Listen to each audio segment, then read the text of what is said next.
الحمد لله نحمده ونستعينه ونستغفره ونؤمن به ونتوكل عليه ونعوذ بالله من شرور أنفسنا ومن سيئات أعمالنا من يهده الله فلا مضل له ومن يضلل فلا هادي له ونشهد أن سيدنا ومولانا محمدا عبده ورسوله أما بعد فقد قال الله تبارك وتعالى في القرآن المجيد والفرقان الحميد النار يعرضون عليها غدوا وعشيا ويوم تقوم الساعة أدخلوا آل فرعون أشد العذاب صدق الله العظيم۔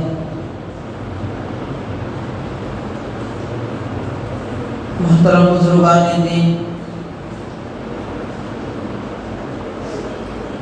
اللہ تبارک و تعالیٰ نے انسان کو اشرف المخلوقات میں سے بنایا ہے، اور اللہ تبارک و تعالیٰ نے اپنے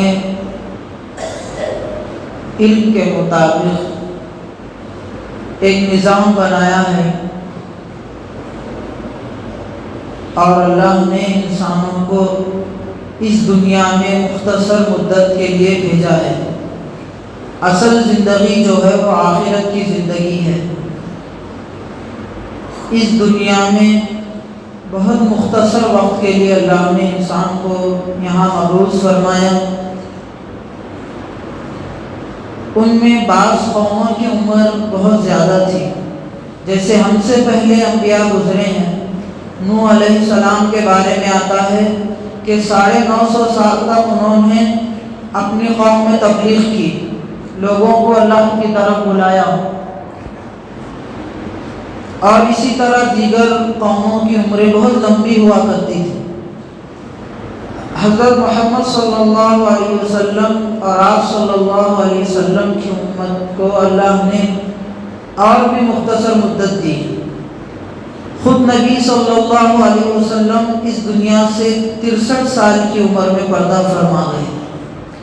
تو ہم نے بھی جانا ہے، اور آدم علیہ السلام سے لے کر قیامت تک کی صبح تک جتنے بھی فرد بشر کو اللہ پیدا کیے ہیں اور آئندہ کرتے رہیں گے، اور جتنے بھی پیدا ہو رہے ہیں، سب کو موت کا مزہ چکھنا ہے، اور اس کے اس دنیاوی زندگی کے بعد آخرت کی جو زندگی ہے اس کو اور اس کے تمام مرحلوں سے ہر انسان کو گزرنا ہے۔ صرف مسلمان کو نہیں، صرف ایمان والے کو نہیں، بلکہ ہر انسان کو گزرنا ہے۔ تو اللہ تبارک و تعالیٰ نے وہاں اپنی رضامندی کے سامان کیا ہیں وہ بھی بتلا دیے، اور ناراضگی والے چیزیں کیا ہیں وہ بھی اس دنیا میں بتلا دیے، اور کرنے کے کام بھی بتلا دیے اور نہ کرنے کے کام بھی بتلا دیے۔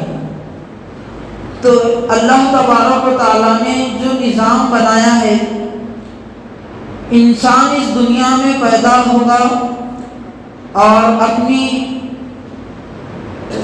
عمر جیے گا، اس کے بعد اس کو اس دنیا سے سارے تعلقات ختم کرنے والی چیز پیش آئے گی، اس کا نام موت ہے۔ موت آئے گی تو انسان کا اس دنیا سے رشتہ بالکل ختم ہو جائے گا، اور آخرت برزخی چیز وہاں سے اس کا رشتہ جڑ جائے گا۔ حضرت سفیان ثوری رحمۃ اللہ علیہ بہت بڑے اللہ والے گزرے ہیں، محدث تھے، اپنے زمانے کے بڑے عالم دین گزرے ہیں۔ وہ فرماتے ہیں کہ جب انسان کو موت کا فرشتہ نظر آتا ہے اور وہ اس کی رگ دبانا شروع کرتا ہے، تو اس دنیا کی تمام چیزیں اس سے اوجھل ہو جاتی ہیں، اور آخرت کی برزخی چیزیں نظر آنا شروع ہوتی ہیں، اور یہاں سے کسی کو وہ نہیں پہچانتا۔ موت کا آنا یقینی ہے۔ اس کے جب انسان پر موت طاری ہوتی ہے تو اصل میں ہماری یہ جو جسم ہے، یہ جو باڈی ہے، وہ حقیقت میں اصل نہیں ہے. اصل جو ہے وہ روح ہے. انسان کے اندر جب اللہ تعالیٰ جب وہ مادر شکم میں ہوتا ہے تو پیٹ میں ہوتا ہے ماں کے، تو وہاں اللہ جب اس کے اندر روح ڈالتے ہیں تو جب وہ حرکت کرنا شروع کرتا ہے. اصل انسان کے اندر روح ہے. جب وہ روح ہی نکال دی گئی تو انسان کا جسم بے حرکت و بے حس ہو جاتا ہے. دنیا والے بھی اب کہتے ہیں جب انسان کا انتقال ہو جاتا ہے تو لاش کہتے ہیں. لاش کے اصل ہے لاش ہے، عربی میں کہتے ہیں لاش ہے، کوئی چیز نہیں. اسی لیے دنیا میں کہتے ہیں جب انسان انتقال کر جاتا ہے اور اس کے جسم سے روح نکل جاتی ہے تو اس کے پورے باڈی پارٹس کام کرنا بند کر دیتے ہیں. اب کیونکہ اصل چیز اس میں سے نکل گئی. روح جو اصل تھی وہ نکل گئی. روح جب جسم سے نکل گئی تو باڈی نے کام کرنا بند کر دیا.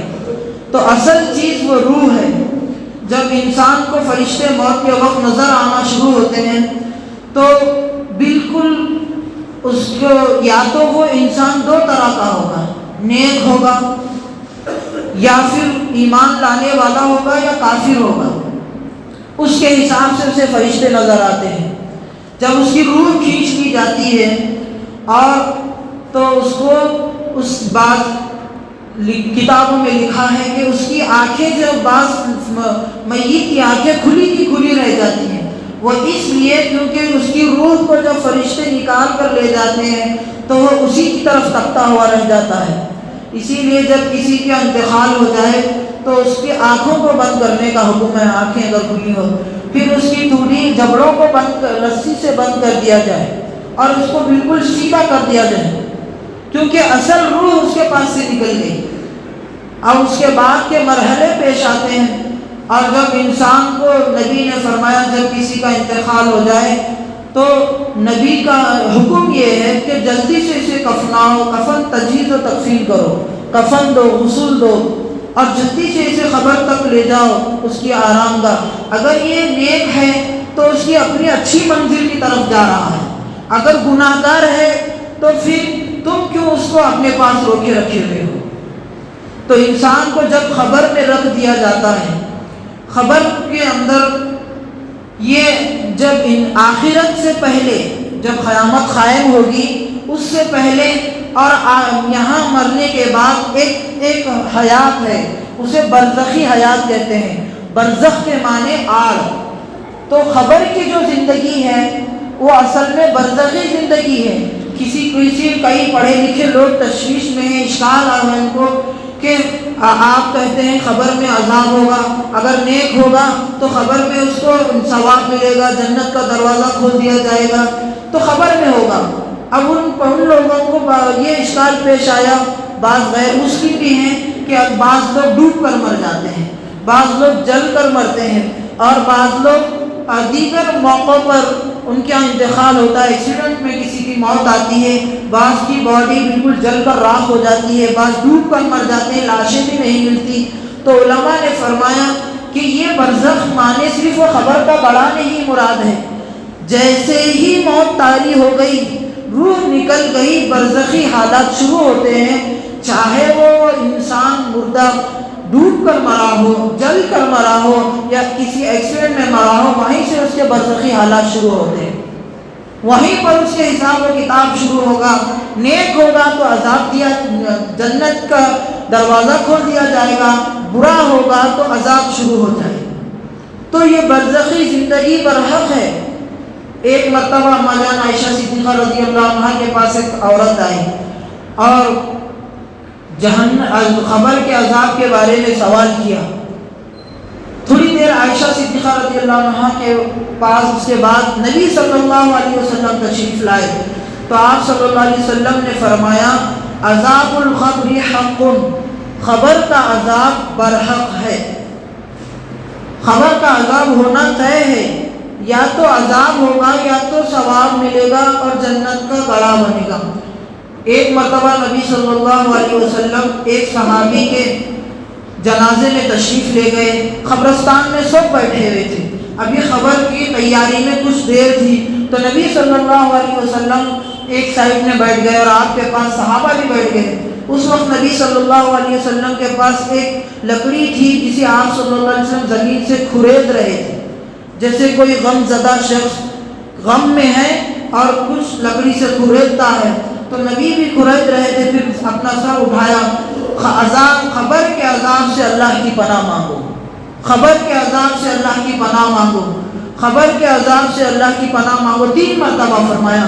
اس کے بعد آپ نے پوری تفصیل سے بتلایا کہ جب خبر کو مردے میں رکھ دیا جاتا ہے تو اس کے پاس فرشتے آتے ہیں، اور خبر میں جب مردے کو رکھ دیا جاتا ہے تو اس کے پاس اگر وہ نیک ہوگا تو اس کے پاس فرشتے آتے ہیں اور بالکل نورانی شکل میں آتے ہیں، اس کو اٹھا کر بٹھاتے ہیں اور سوال کرتے ہیں۔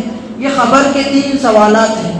علماء نے فرمایا کہ یہ امتحان ہے، امتحان تو دنیا میں ہے، وہاں پر پوری امتحان نے زندگی جس طرح نبی کے طریقے پر گزاری ہوگی وہی شخص وہاں سوالوں کا جواب دے گا۔ پہلا سوال ہوگا من ربک، تیرا رب کون ہے؟ اگر وہ دیندار ہے تو کہے گا ربی اللہ، میرا رب اللہ ہے۔ دوسرا سوال ہوگا ما دینک، تیرا دین کیا ہے؟ وہ کہے گا دینی الاسلام، میرا دین اسلام ہے۔